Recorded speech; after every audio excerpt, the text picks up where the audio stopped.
Siguradong hindi mapapatawad ng mga Pinoy ang import na tumulak kay Renz Abando sa dami ng injuries na tinamo ni Lakay. Kulang ang parusa ng KBL sa ginawa sa Pinoy. Sa lumabas na video clip kuha sa aksidenteng pangyayari kay Renz Abando, ibang anggulo mga idol, makikita na klarong-klaro tinulak nitong goyang import na kakampi ni Alex Cabagnot si Renz Abando, kaya masama ang pagkakabagsak ni Lakay. Siya si Chinano Unuwaku. Sa mga hindi nakakakilala mga idol, ang import na to ay dating NBA player na naglaro sa Houston Rockets taong 2016 to 2018. Nagsimula ang KBL career niya taong 2019 para sa Wonju DB Promi. Nakilala ang player na to sa kanyang pagbuhay ng underhand free throw sa NBA na sumikat sa panahon ni Rick Barry at maging kay Hana Michi Sakuragi ng slam dunk. Kung titingnan maigi mid-air sa pagkuha ng rebound ni Renz, mukhang intentional yung ginawa ng goyang import, knowing na napakataas ng talon ni Kabayan. Dahil sa tulak nagkaroon ng swing sa paa ni Abando, indikasyon na pinersa ang tulak na yon kay Lakay. Kung titingnan kasi sa replay ng official broadcaster, parang kasalanan ng Koreano, pero hindi mga idol.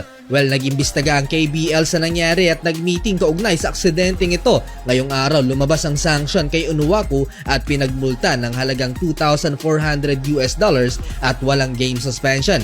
Almost 133,000 pesos kapalit ng sandamakmak na injuries ni Lakay. Sabi din ng source, may history daw talaga ang KBL na bababaw ang kanilang pinapataw na disciplinary action. For sure, marami ang hindi sasang-ayon sa sanction na ginawa ng KBL officials. Lubhang naapektuhan mga idol ayon sa source ang lumbar vertebrae 3 ni Lakay. Ito yung buto sa lower back ng katawan natin. Yun din yung sumalo ng damage sa pagbagsak ni Abando. Bukod dyan, may 4 pang fracture si Lakay. Nagka-sprain din sa wrist at concussion. Ibig sabihin naapektuhan ng brain ni Kabayan sanhi ng malakas na impact sa pagbagsak.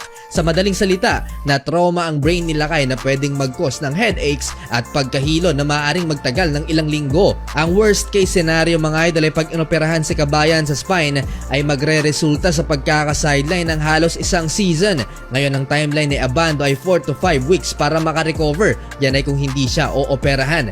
Malaking kawalan sa anyang Red Booster si Renz Abando, hindi rin makakapag-participate na sa slam dunk contest para depensahan sana ang kanyang titulo bilang KBL slam dunk champion kontra sa Pinoy na si Justin Gutang. Nakakapanlumo na pangyayari na kahit si Coach Tim Cone ay natakot sa injury ni Renz Abando. Hopefully makabalik sa dating form si Lakay. Mahaba-habang journey sa recovery ni Renz at sana hindi na maulit pa sa future. Kailangan lang talagang mag-ingat sa talon. May warning na nun kay Lakay nang magtamo to ng minor injury sa tuhod laban kay Kofi Cockburn. Inindan ni Lakay yung pagkaka-injured niya isang buwan nang nakakalipas, pero bumalik sa dating sigla at eto na nga ang nangyari. Dahil sa aggression at hindi naging maingat sa pagtalon, malalagay sa alanganin ng basketball career ni Lakay.